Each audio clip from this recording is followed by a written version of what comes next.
Muy amables amigos, un saludo muy especial en el nombre de nuestro Señor y Salvador Jesucristo. Les habla Guido Adolfo Rojas, transmitiendo en vivo y en directo desde Palmira, Valle del Cauca, Colombia. En esta ocasión con un diálogo ecuménico que voy a tener con mi amigo y mi hermano en Cristo Jesús, el pastor Percy River, que vive en la ciudad de Los Ángeles, California. Yo vivo, como digo, en Palmira, Colombia. El tema que nos propusimos compartir en esta noche es la salvación, con dos premisas o dos preguntas muy importantes que son: ¿cómo se obtiene, qué es la salvación de acuerdo a la Iglesia Cristiana Católica y de acuerdo a lo que cree nuestro amigo el pastor Percy River? ¿Qué es la salvación con fundamento bíblico?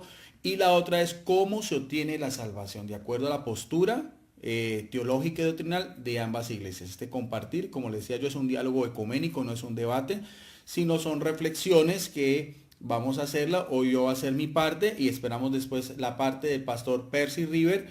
Ambos videos que nos hemos propuesto con un máximo de 20 minutos. Ya empecé el cronómetro a correr. En 20 minutos vamos cada uno a exponer y después lo vamos a compartir en un solo formato y subirlo tanto a mis diferentes foros, especialmente el foro de debates cristianos católicos versus otros cristianos, como también al canal en YouTube Videos Apologética Católica. En esta noche voy a hacer el compartir de la palabra de Dios con esta Biblia. Es una Biblia católica, es la Biblia didáctica, pero aparecerá también las citas bíblicas en cualquier palabra de Dios, en cualquier sagrada escritura. La primera cita bíblica que quiero llamar la atención es en el Evangelio de Juan, en el capítulo 3, verso 6. Entonces vamos al Evangelio de Juan en el capítulo 3, verso 6, que es cuando el evangelista Lucas habla lo que era la misión de Juan el Bautista. Dice así la palabra de Dios. Y por esta razón, toda la región del Jordán predicando que se convirtieran y se bautizaran para que se perdonaran los pecados. Como está escrito en el libro, en el verso 4, en el libro de los oráculos, o sea, el oráculo son los mandatos que Yahvé daba a través de sus profetas al profeta Isaías. El término profeta en hebreo es Naví. Y veamos a ver una profecía de Isaías que tiene relación con la misión de Jesucristo, que se encuentra en Isaías capítulo 40, verso 3 y 5. Voz que grita en el desierto, preparad el camino al Señor. O sea, Juan Bautista iba a preparar el camino al Señor, el último de los grandes profetas, con el que se cierra todo ese ciclo. Allanad sus senderos, todo valle será rellenado, toda montaña o colina será rebajada, los caminos tortuosos se enderezarán y los ásperos se nivelarán. Y aquí me llama mucho la atención, sobre todo en el verso 6, donde dice, y todos verán la salvación de Dios. O sea, la salvación de Dios, la salvación en el propósito de Dios, se logra solamente a través de Jesucristo. El verbo de Dios, la palabra de Dios encarnada, la segunda persona de la Trinidad. Sin Él no hay la salvación eterna, de acuerdo al concepto que tenemos todos los cristianos. La segunda cita bíblica que tiene relación, porque todo es un paralelismo en la Biblia. Cuando uno hace una enseñanza bíblica se basa en varios textos que tengan una relación, una concordancia entre los unos y los otros. Es la carta de que el apóstol Pablo escribió a Timoteo. Vamos entonces a mirar en la primera carta a Timoteo, en el capítulo 2, versos del 1 al 2. Dice así también la palabra de Dios. 1 Timoteo 2. Por los reyes y todos que tienen autoridad, para que podamos gozar de una vida tranquila y plena y sosegada. Dice religiosa y digna. Dice en el verso 3, esto es bueno y grato a los ojos de Dios. Aquí me llama mucho la atención estos dos términos, estos dos adjetivos. ¿Qué es? Vamos a mirar a ver qué es lo que es grato y qué es lo que es bueno ante los ojos de Dios, que es nuestro Salvador. O sea, la salvación viene por medio de nuestro Señor Jesucristo, viene por parte del Padre, se realiza a través de Jesucristo, su único Hijo. O sea, el propósito como tal, la iniciativa viene del Padre, pero se realiza a través de Jesucristo. Vamos a ver qué es lo que quiere Dios. Quiere que todos los hombres, nótese bien lo que es aquí, Dios quiere que todos los hombres se salven, o sea, toda la humanidad entera está, por así decirlo, predestinada a lo que es la salvación eterna y llegar al conocimiento de la plena verdad. Eso es lo que es agradable y grato y bueno a los ojos de Dios, que toda la humanidad se salve y llegar al conocimiento de la plena verdad que está especialmente en la palabra de Dios, que es la revelación divina. ¿Por medio de quién? Aquí algo muy importante, porque Dios es único, como único también es el mediador, vamos a ver, o sea, Dios es único, Él es Salvador, y el que hace mediador entre el Padre Eterno y la humanidad por la redención, ese es entre Dios y los hombres, un hombre que es Jesucristo. En eso también estamos muy de acuerdo los católicos. Quería aclarar que el único mediador, de acuerdo a la doctrina de la Iglesia Católica, siempre se ha reconocido, es Jesucristo, nuestro Salvador, nuestro Dios hecho hombre. Por eso confesamos en el credo el domingo, que repetimos en la misa: creo en Jesucristo, su único Hijo, nuestro Señor. La salvación no se obtiene ni por medio de la Virgen María, ni por medio de los santos, ni por medio de nadie más. Ninguna criatura humana puede reemplazar lo que es el sacrificio que hizo Jesucristo, como lo dice aquí la palabra de Dios, el único mediador entre Dios y los hombres, que es Jesucristo, que se entregó a sí mismo para redimirlos a todos. O sea, la redención, la salvación es por Jesucristo. Otra cosa es que María y los santos, de acuerdo a la teología católica, puedan interceder, pero la mediación como tal solamente es por medio de Jesucristo. Incluso no es un dogma de fe. Ningún católico está obligado ni a recurrir a María ni a los santos. Si lo quiere, pues es parte de esa comunión de los santos, pero reconocemos como tal que la única salvación es Jesucristo. Por eso es que para la Iglesia Católica es tan importante el sacramento de la Eucaristía.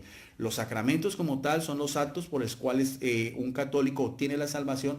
De los 7 sacramentos, el más importante es la Eucaristía, es la acción de gracias, el santo sacrificio, sacrificio de redención, el misterio de la cruz que se realiza en cada misa, porque es la ofrenda que hace Jesucristo como mediador, como víctima propiciatoria al Padre por los pecados de toda la humanidad, a partir de lo que fue, como ya sabemos, el pecado original de Adán y Eva.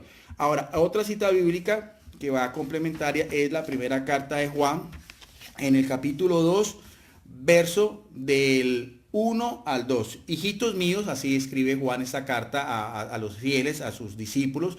Es una paternidad espiritual. Os escribo estas cosas para que no pequéis. Pero si alguno peca, tenemos ante Dios, ante el Padre, un abogado, Jesucristo el justo. Lo mismo, veamos la misma idea. Ante el Padre tenemos un mediador, ante el Padre tenemos un redentor y ante el Padre tenemos un abogado, que es Jesucristo. Y vamos a ver la connotación que le da el justo. El término justo en griego es dikaios. El término dikaio quiere decir el dique, el que cumple la ley, el que es recto, el que observa los preceptos de Dios, el que hace siempre la voluntad de Dios. Él ha muerto, aquí está, él ha muerto, la misma relación, ha muerto en la cruz por nuestros pecados.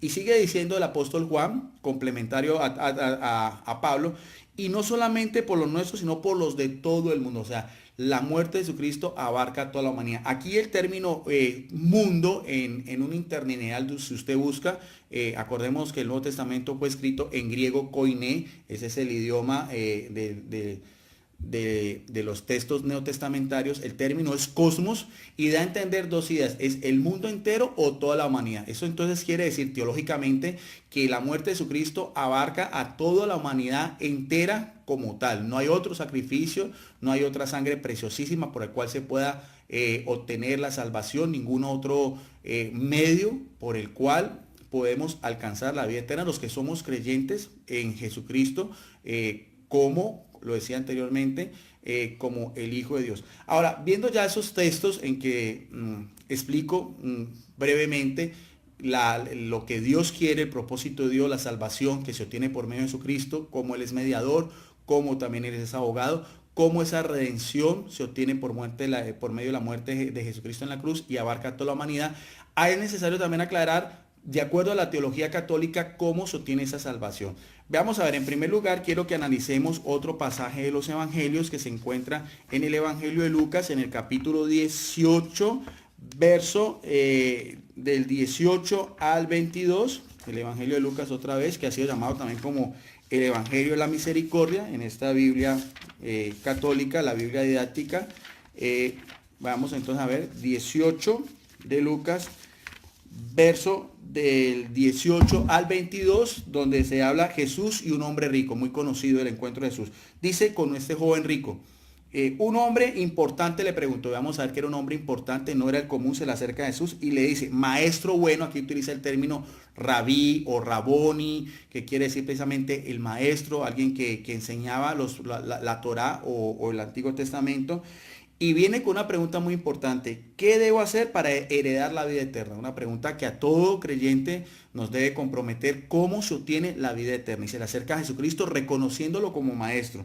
Jesús le dijo, ¿por qué me llamas bueno? Solo Dios es bueno. Y aquí vemos la humildad de Jesús en su naturaleza humana, donde el cual vemos en el ministerio público de Jesús todo el reconocimiento, toda la gloria, toda la alabanza.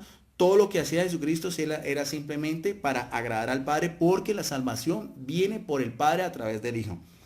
Y empieza a decirle a Jesús, ya conoces los mandamientos. Entonces, para Jesucristo, la primera base por la cual se le acerca a este joven con una fe en Jesucristo como un maestro, con una pregunta muy importante, Jesucristo le contesta a su interrogante, en primer lugar, lo que son los mandamientos de la ley de Dios o la ley mosaica, que sabemos que está en el Antiguo Testamento, los preceptos, el decálogo que mandó Dios a Moisés, escrito con su propio dedo en 2 tablas de piedra. Y Jesucristo lo resume de esta manera, son mandamientos que tienen que ver con la relación al prójimo, que es, no cometerás adulterio, no matarás, no robarás, no harás falsos testimonios, honra a tu padre y a tu madre. En el verso 21, el joven rico responde, él respondió, todo esto lo he cumplido desde joven porque pertenecía a la secta de los fariseos. Los fariseos eran los que llamaban los puros, los perfectos, los cumplidores de las observancias de la ley mosaica. A estas palabras Jesús replicó, o sea, no es solamente importante en la visión de Jesucristo como el maestro y Salvador, el cumplimiento de la ley de Dios, ese sería el primer paso, pero sigue diciendo Jesucristo, y quiero hacer énfasis en lo que dice el propio, la palabra de Dios, énfasis en las declaraciones de Jesucristo en el verso 22. A estas palabras Jesús replicó, o sea, ante la respuesta del joven rico, Jesús vuelve otra vez y toma la iniciativa. Aún te falta una cosa, o sea, no es solamente importante reconocer que Jesucristo es un maestro, que es bueno por excelencia, esa es la esencia de Jesucristo, es eso, es el hombre perfecto, el hombre puro, el hombre íntegro, el hombre celestial. La otra connotación es el cumplimiento de los preceptos de la ley mosaica, y falta una cosa, que es, el mismo Jesús lo dice, vende todo lo que tienes y repártelo entre los pobres y tendrás un tesoro en el cielo. Entonces aquí lo que dice Jesucristo es que con relación a la vida eterna hay varias cosas, es el cumplimiento de la ley, la fe en Jesucristo y las buenas obras como dice Jesucristo. Y a esto le agrego una cosa más, y tendrás un tesoro en el cielo. Ese es una herencia eterna, que era lo que preguntaba el joven rico, y ya Jesucristo habla de un tesoro en el cielo y viene otra connotación, y sígueme. O sea, si nosotros vamos a hacer una exégesis de este texto bíblico, vemos varias cosas. La fe en Jesucristo como un buen maestro, el cumplimiento de los preceptos de la ley de Dios, y las buenas obras y el seguimiento de Jesucristo en todo lo que Él dejó consignado, que está sobre todo en los 4 evangelios, que se llama, por así decirlo, son los 4 libros donde están todas las enseñanzas y las predicaciones de Jesucristo. A eso sabemos que los católicos también nos basamos en la carta del apóstol Santiago o la epístola de Santiago en el capítulo 2, verso del 14 al 18. Es muy importante que la fe con obras, vamos a ver también qué nos dice el apóstol Santiago. ¿De qué sirve a uno, hermanos míos? Está hablando también Santiago, una epístola universal. Decir que tiene fe, ya sabemos que es importante la fe.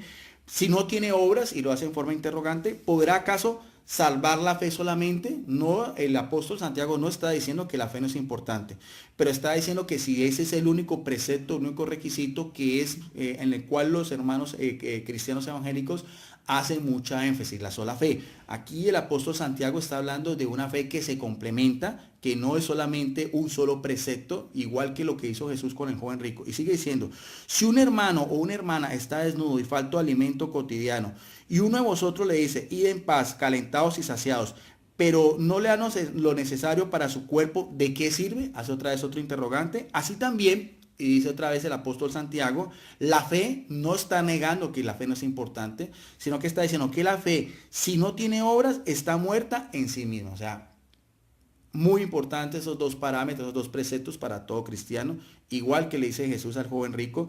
También se puede decir, tú tienes fe, yo tengo obras, y lo vamos a poner en ese plano, si solamente la fe o las obras, nos sigue diciendo el apóstol Santiago, muéstrame tu fe sin obras, que yo las obras las haré ver mi fe. O sea, aquí es muy tajante, es muy diciente y es muy importante y muy veraz lo que dice el propio apóstol Santiago. Cómo la fe tiene que unirse a las obras, con cualquier hermano. Aquí está hablando de cubrir la desnudez o dar alimento a cualquier otro persona que sea el prójimo. El término prójimo es el que es más cercano a nosotros, el que es semejante a nosotros. Para finalizar este estudio bíblico sobre la salvación, qué es la salvación y cómo se obtiene, vamos otra vez al Evangelio de Mateo, el Evangelio que escribió el apóstol Mateo en el capítulo 25, verso del 31 al 40. Es uno de los discursos, algunos lo ven como una parábola, otros lo ven como una enseñanza muy clara de Jesucristo. Sea lo uno, sea lo otro, el mensaje es muy claro. Es el único pasaje donde usted va a encontrar en los evangelios donde Jesucristo habla de una forma clara y tajante de cómo se obtiene la salvación. Dice entonces en el evangelio de Mateo, y con esto termino esta reflexión. Cuando venga el Hijo del Hombre, este término del Hijo del Hombre es uno de los títulos con que está en la profecía de Daniel, con el que más identifica a la misión de Jesucristo y con el cual él se hacía llamar en su gloria, o sea, en la gloria que tiene él como Hijo eterno del Padre. La gloria es la doxa, la misma gloria, la misma alabanza, la misma honra, con todos sus ángeles, porque Jesucristo está por encima de todos. Todos los ángeles le obedecen a Jesucristo. Él es por así decirlo, todo fue hecho por Él y para Él. Se sentará en su trono de gloria. O sea, que el mismo Jesucristo tiene un trono de gloria por ser Él el mediador, por ser Él el sacrificio, por ser Él el cordero que se inmola por todos nosotros. Y todas las naciones se reunirán delante de Él. Otra vez el término naciones, o sea, la universalidad de lo que va a ser el juicio final. No solamente las naciones judías, del cual viene la salvación, no solamente las naciones cristianas, sino dice aquí todas las naciones en un sentido general, independientemente de que si sean naciones en el cual se profese otra religión, como decir el Islam, que es otra religión monoteísta, o el hinduismo, o el budismo, o el shintoísmo, o incluso los animistas que creen en que los elementos de la naturaleza son dioses, igual que los ateos, igual que las naciones donde hay gente agnóstica y demás. Todas las naciones se reunirán delante de él. Y él separará a los unos como el pastor. Aquí viene otra connotación de Jesucristo. No solamente es hijo de Dios, sino también ya da a entender que él es como un pastor que separa las ovejas de los cabritos. Y en el judaísmo antiguo, en la época de Jesús, sabemos que los pastores, cuando llegaba la noche, dejaban a las cabras, porque siempre el término cabras son más brinconas, son más ariscas, resguardadas en unos corrales, en unos apriscos, mientras que las ovejas, por ser más mansas, por ser más calmadas, podían permanecer en la noche al lado de los pastores. Y pondrá las ovejas a un lado y los cabritos a las otras. Está hablando de una manera simbólica. Entonces el rey, aquí viene otra connotación, otra de las formas como Jesucristo se hace llamar, si vemos el contexto exegético, primero hijo de hombre, después como pastor, y aquí viene también otra característica de Jesucristo, que es como rey. Y dirá a los de un lado. Este término rey tiene una relación muy importante, lo voy a decir por qué. Venid benditos de mi Padre, a los que están a un lado, bendecidos, los bendice, que son benditos del Padre, y tomad posesión de un reino. Jesucristo ya se ve como un rey que tiene un trono de gloria, viene con sus ángeles, y a los que son benditos van a tener como herencia un reino. Lo mismo que dijo Jesucristo al joven rico para tener la salvación eterna, que dijo, vended todo lo que tengas, dase a los pobres y tendrás un tesoro en el cielo. Ahí vamos viendo la connotación bíblica, la connotación exegética y la composición teológica de lo que es la salvación. de acuerdo a la doctrina de la Iglesia Católica. Preparada para vosotros desde la creación del mundo. Ese reino ya ha sido preparado desde que Dios hizo a Adán y Eva. Por eso Jesucristo, en la oración que nos identifica, el Padre nuestro dice, venga a nosotros tu reino. O como es en latín, advenium regnum tuum. Y sigue diciendo, aquí en el verso 35 hasta el 40 nos va a decir por qué son benditos de mi Padre. Son lo que se conoce en la Iglesia Católica como las obras de caridad. La primera es, porque tuve hambre y me diste de comer. Vemos la relación también con lo que aparece en la epístola del apóstol Santiago. La segunda, tuve sed y me diste de beber. La tercera, era forastero y me alojaste. La cuarta, estaba desnudo y me vestiste. Lo mismo que decía Santiago. La quinta, estaba enfermo y me visitaste. La sexta, en la cárcel y viniste a verme. En el verso 37 sigue la parábola o el discurso de Jesucristo. Entonces le responderán los justos. Este mismo término justo lo vemos también en 1 Timoteo. El término justo equivale también bíblicamente a lo que es un santo. El santo es el que camina en la presencia de Dios, el que es apartado de Dios. Es un término que viene de dos vocablos. En hebreo es kados y en griego es agios. Señor, ¿cuándo te vimos hambriento y te alimentamos, sediento y te dimos de beber? ¿Cuándo te vimos forastero y te alojamos o desnudo y te vestimos? ¿Cuándo te vimos enfermo en la cárcel y fuimos a verte? Y el rey, mire bien la respuesta de Jesucristo, lo que le dice, le responderá. Muy importante, y eso también tiene una connotación con lo que veíamos de Santiago cuando hablaba de los hermanos. Os aseguro, mire que son palabras textuales de Jesús, palabras de vida eterna. Os aseguro que cuando hiciste con uno de estos mis hermanos, mire Jesús cómo se refiere a la humanidad, todo lo que hagamos en favor del prójimo es como si lo hiciéramos con un hermano menor de Jesucristo.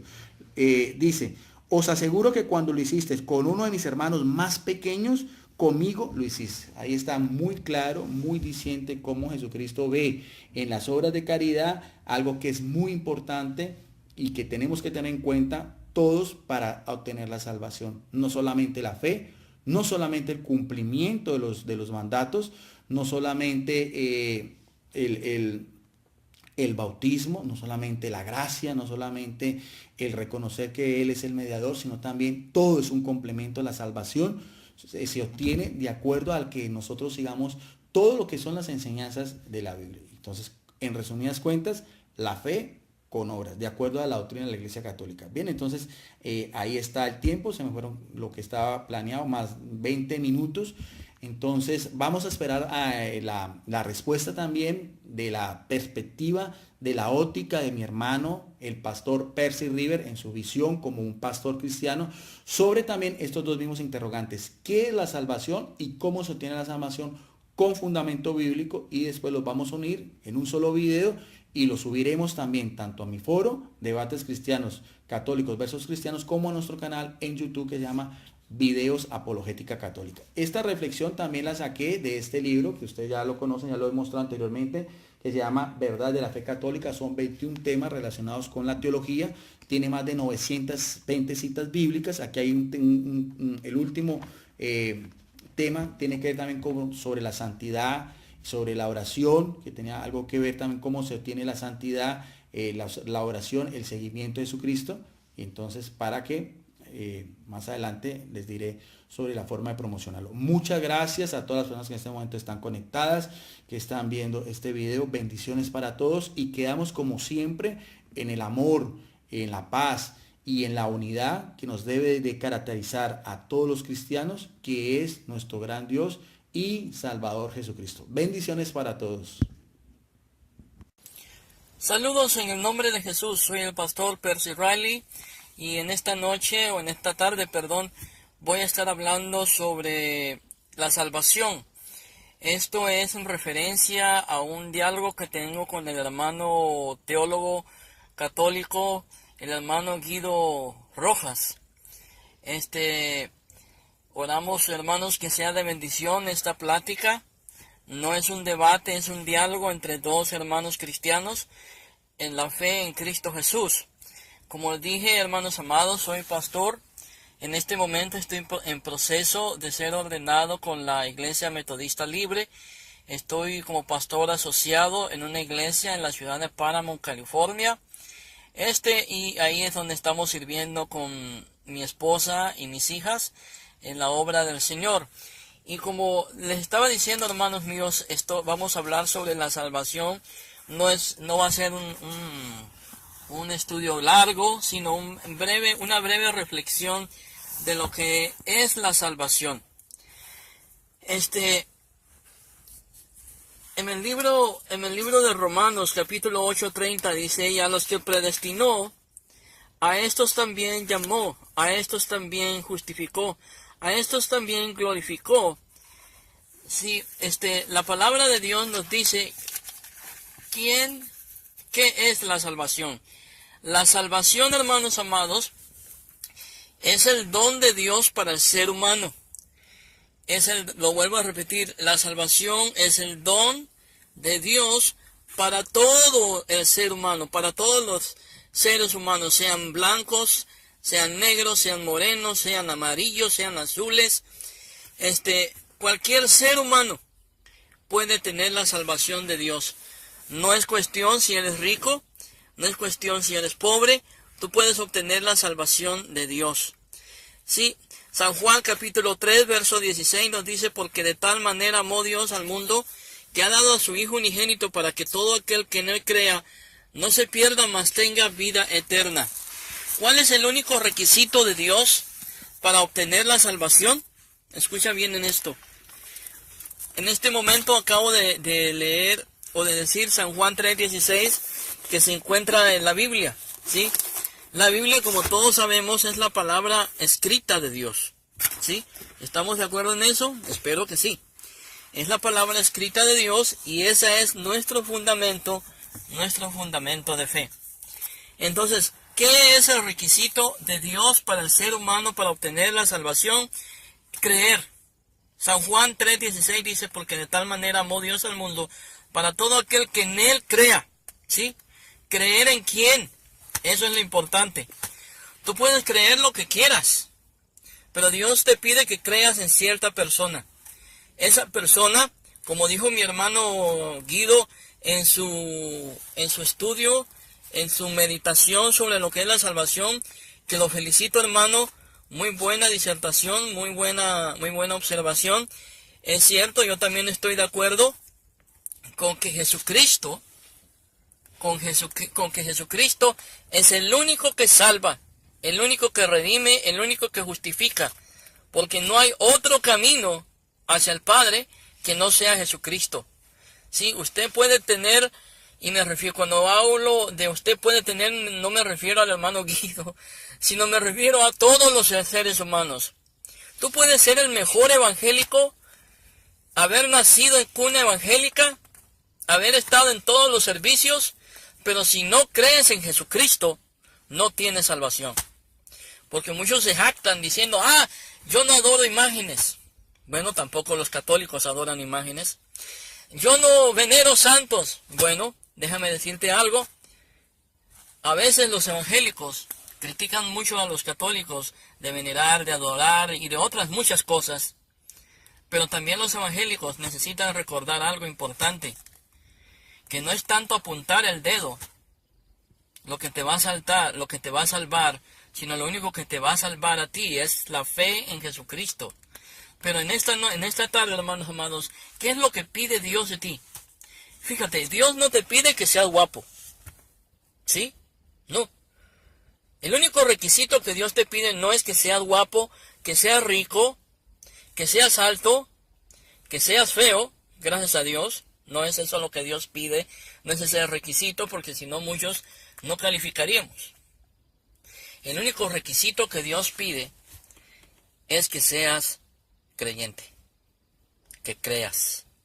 Juan 3:16 dice, lo dice mi Biblia, y yo sé que todas las Biblias, que esta Biblia que tengo aquí me dice a mí lo mismo que te dice a ti en tu Biblia católica, en tu Biblia evangélica, en todas las Biblias, en cualquier Biblia dice lo mismo: cree. El que cree en el Hijo. San Juan 1:12 dice: y a los que creyeron en su nombre les ha dado potestad de ser hechos hijos de Dios. ¿Cómo eres hecho hijo de Dios? Creyendo en Jesús. ¿Cómo eres salvo? ¿Cómo obtienes esa salvación? Creyendo en Jesús. Esa es la única manera que tú puedes ser salvo, creyendo en Jesús solamente. Qué bello, ¿verdad, hermanos amados?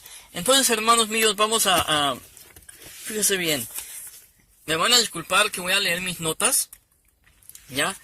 Discúlpenme, dice, la salvación, hermano amado, es cuando alguien llega a conocer a Jesucristo como su Salvador, es introducido a una relación. O sea, cuando tú crees en Jesucristo y pones a Jesucristo en tu vida, en tu corazón, y Él es el dueño y Señor de tu vida, tú eres introducido a una relación con Dios que te garantiza a ti, fíjate bien, te garantiza a ti, hermano amado, que tienes una salvación eterna. Te garantiza la seguridad de tu salvación. Tu salvación, hermano mío, estimado amigo que me escuchas, está segura en Cristo. Sí, tu salvación está segura en Cristo. Y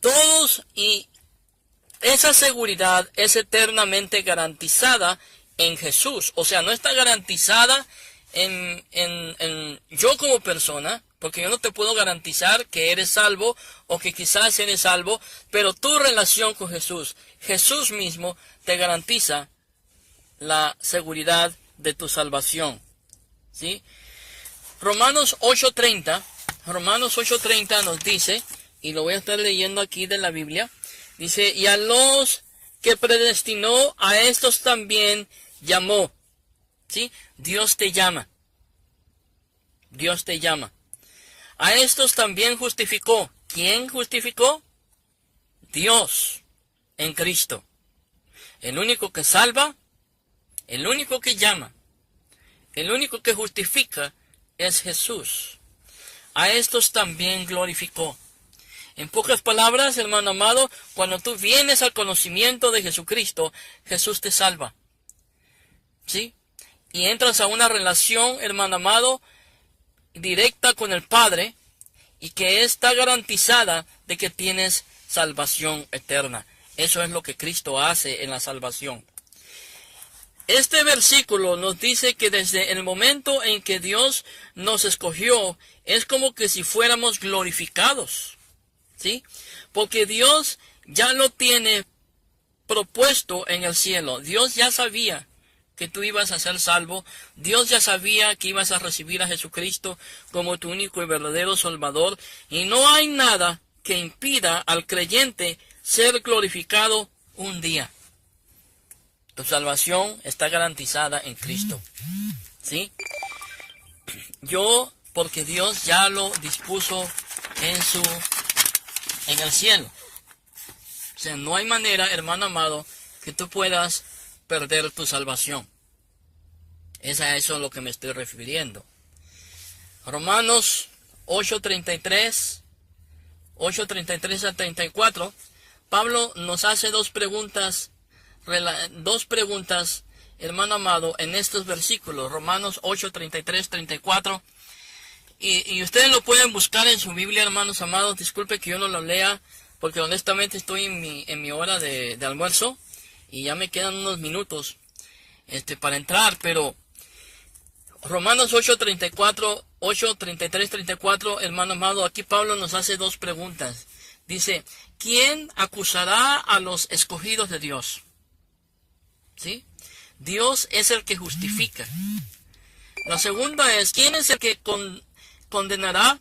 Cristo es el que murió, más aún, el que también resucitó. Él además está a la diestra de Dios. E intercede por nosotros. Amén. Cristo es el que intercede por ti. ¿Sí? Cristo intercede por ti. Tú eres un hijo de Dios. Tú eres una criatura, hermano amado, creada, pero que ha venido al conocimiento salvífico de Jesús. Eso es lo que Jesús hace por ti. Él no solamente te salva, Él no solamente te redime, Él no solamente te justifica, sino que aparte de eso, Él intercede por ti ante el Padre. Gloria a Jesús. Él también intercede por nosotros. Él es nuestro Salvador y tenemos un abogado con Jesús. Jesús es nuestro abogado, ¿sí? El otro punto que quiero hablar, hermano amado, es que los creyentes somos nacidos de nuevo, ¿sí? Somos nacidos de nuevo. San Juan 1:12 dice, y a los que creyeron en su nombre, Dios, hermano amado, les ha dado la potestad de ser hechos hijos de Dios. Todo creyente que ha nacido de nuevo es regenerado cuando creen en Jesús. San Juan capítulo 3, capítulo 3, verso 3. Lo vamos a buscar en esta hora y ahorita se los digo. Si usted lo puede buscar en su Biblia, lo puede hacer. De cierto te digo, que el que no naciere de nuevo no puede ver el reino de Dios. ¿Cuál es el producto de la salvación, hermano amado? El nuevo nacimiento. Todo cristiano que pone su fe en Jesús es nacido de nuevo. Amén. Gloria al Señor Jesús. Ya en esto, hermano, vemos que todo cristiano tendría que nacer de nuevo para poder tener la vida eterna. ¿Sí? La Biblia nos da evidencia que el nuevo nacimiento no se puede perder. Como dije, que la Biblia no da evidencia que el nuevo nacimiento se pueda perder. Por lo tanto, si tú eres un hijo de Dios y has puesto tu confianza en Jesucristo, tu fe te hace salvo en Cristo. Y tu salvación no puede perderse. Lamentablemente hoy en día, hermanos amados, hay mucha gente que cree en Dios, que cree en Jesucristo, que viven con mucho temor en sus vidas y eso no les permite a ellos vivir tranquilamente. Pero en este día yo quiero decirte que Jesucristo te salvó, no para echarte a la basura en 2, 3 años. No, Jesucristo te salvó eternamente. Tu salvación es eterna. Y por eso, hermano amado, tú debes de tener la plena confianza de que Cristo siempre estará contigo y a tu lado. ¿Sí? Y quizás tú digas, hermano, eso quiere decir que yo puedo pecar porque mi salvación no se pierde. De ninguna manera. Eso no te da excusa. ¿Sí? Eso no está excusa porque el verdadero Hijo de Dios, el que ha sido lavado por la sangre de Jesucristo y tiene a Cristo en su corazón, hermano amado, jamás va a ofender a Dios y pecar deliberadamente. Puede ser que en algún momento de tu vida tú caigas en pecado, pero vas a arrepentirte porque el Espíritu de Dios vive en ti. Gloria a Jesús. Cristo, hermano amado, es el que justifica, el que redime y el que da nueva esperanza. Tito 3:5. ¿Qué dice Tito 3:5? Vamos a leer Tito 3:5 en la Biblia. Si usted lo tiene, lo puede leer. Nos salvó no por obras de justicia que nosotros hubiéramos hecho, sino por su misericordia, por el lavamiento de la regeneración y por la renovación en el Espíritu Santo. ¿Cómo dice? Nos salvó, no por obras, ¿sí? No por obras de justicia que nosotros hubiéramos hecho, sino por su misericordia, por el lavamiento de su regeneración, y por la renovación en el Espíritu Santo.